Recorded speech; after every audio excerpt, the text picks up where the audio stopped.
नमस्कार मंडळी, साध्या सोप्या रेसिपीजमध्ये आज आपण बनवतो शेवग्याच्या शेंगांचं सूप. त्यासाठी थोडीशी मुगाची डाळ छान धुवून घ्या.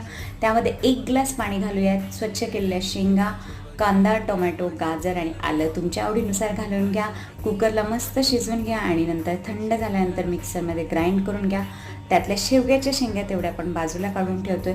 हे सगळं छान गाळून घ्यायचं आणि नंतर मिक्सरच्या त्याच भांड्यामध्ये शेवग्याच्या शेंगा आणि भरपूर कोथिंबीर परत एकदा ग्राइंड करून घ्या. आणि हे सगळं मिश्रण आपण पाणी घालून गाळून घेऊयात.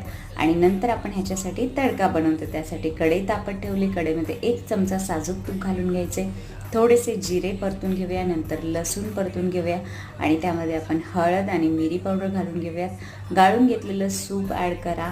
चवीपुरतं मीठ, साखर आणि पाणी घालून घ्या आणि नंतर एक दणदणीत उकळी येऊ द्या. तुमचं सूप तयार आहे. संपूर्ण रेसिपीसाठी चॅनलला व्हिजिट करा. थँक्यू.